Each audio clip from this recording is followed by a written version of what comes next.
જૂની પેન્શન યોજના લાગુ કરવાની માંગ સાથે સરકારી કર્મચારીઓએ શરૂ કરેલી લડત મોટું સ્વરૂપ ધારણ કરે તેવી શક્યતા છે। રાષ્ટ્રીય સંયુક્ત કર્મચારી મોરચાના નેજા હેઠળ 9 માર્ચના રોજ મહાપંચાયત બોલાવી છે।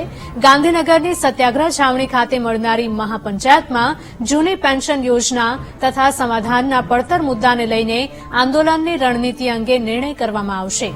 જૂની પેન્શન યોજનાનો ઠરાવ કર્યા બાદ પણ લડત યથાવત રાખવાની સંયુક્ત કર્મચારી મોરચાએ ચીમકી ઉચ્ચારી છે। રાષ્ટ્રીય સંયુક્ત મોરચાના નેજા હેઠળ મળનારી મહાપંચાયતમાં સરકારી કર્મચારીઓ અને શિક્ષકો મોટી સંખ્યામાં જોડાઈને દેખાવો કરશે। ગુજરાતના ખૂણે ખૂણે જે શિક્ષકો અને કર્મચારીઓ છે અમને આહવાન કરીએ છીએ કે 9મી તારીખે બપોરે 3 વાગે ગાંધીનગર ખાતે સત્યાગ્રહ છાવણીની અંદર મહાપંચાયત બેસવાની છે અને મહાપંચાયતની અંદર આપ સૌ પધારો। આ અમારી શિક્ષકો અને કર્મચારીઓ માટેનું કમિટમેન્ટ છે।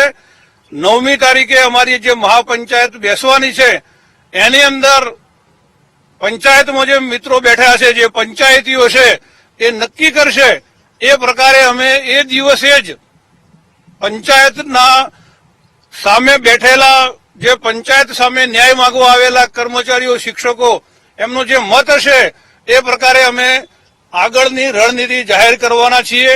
પરંતુ એક નિશ્ચિત છે કે રાષ્ટ્રીય શૈક્ષિક મહાસંઘ પ્રેરિત રાષ્ટ્રીય સંયુક્ત મોરચો એ કોઈ પણ ભોગે આ વખતે લોકસભાની ચૂંટણી પહેલા સરકારે બોલેલી વાત 2005 પહેલાનો ઠરાવ એ લઈને જ જંપવાની છે। અને એટલા માટે કદાચ 9મી તારીખે આવેલા મિત્રો એવું કહેશે કે આજે બેઠા પછી ઉઠવાનું નથી, તો અમારી સૌની તૈયારી રહેશે।